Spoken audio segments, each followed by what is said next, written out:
नमस्कार, जोहार। आप देख रहे हैं कोयलांचल संवाद और मैं हूँ आपके साथ सुमन कुमारी। आपको बता दें कि कल मुख्यमंत्री जी के द्वारा मुखिया सम्मेलन समारोह किया गया और जिसमें आपको बता दें कि कुछ राशि भी दिए गए ताकि ग्रामीण क्षेत्रों का विकास हो सके। हमारे साथ में जेएमएम प्रवक्ता विनोद पांडे जी हैं। हम सीधा उनसे जुड़ेंगे और बात करने की कोशिश करेंगे कि क्या कुछ कहना है उनका।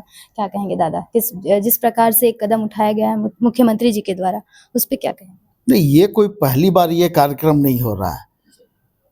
हेमंत सोरेन जी और उनके नेतृत्व में जो सरकार चल रही है, ये लगातार राज्य में अंतिम पायदान में जो व्यक्ति हैं उन तक राज्य की विकास की योजनाएं कैसे पहुंचे, इस दिशा में वो हमेशा प्रयासरत रहते हैं। और उसमें अहम भूमिका मुखिया, वहाँ के सरपंच, वहाँ के वार्ड सदस्य या जिला परिषद के सदस्य, इन सारे लोगों का होता है। उनके माध्यम से कई योजनाएं चलती है। तो स्वाभाविक है कि अगर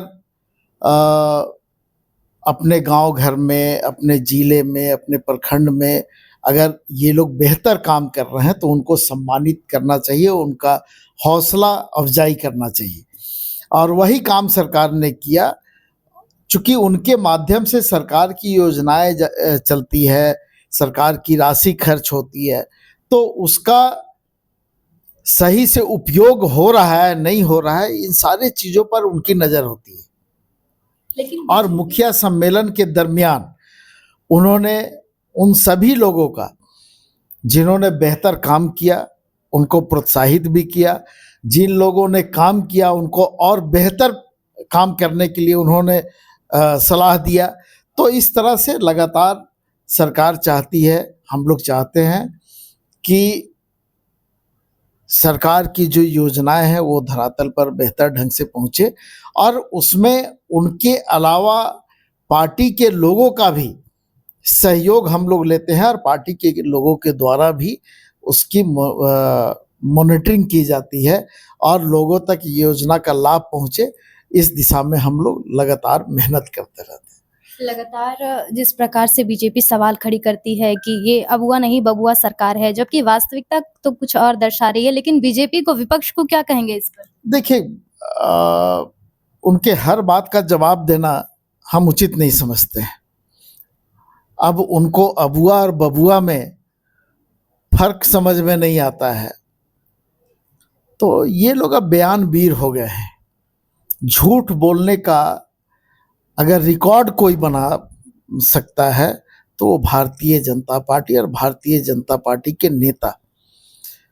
इस राज्य के तमाम लोग, चाहे आप हो, हम हो या और जो भी लोग हैं, उनको सरकार की जो योजनाएं हैं उसका लाभ मिल रहा है। सरकार के काम काज को वो देख रहे हैं, सराहना कर रहे हैं।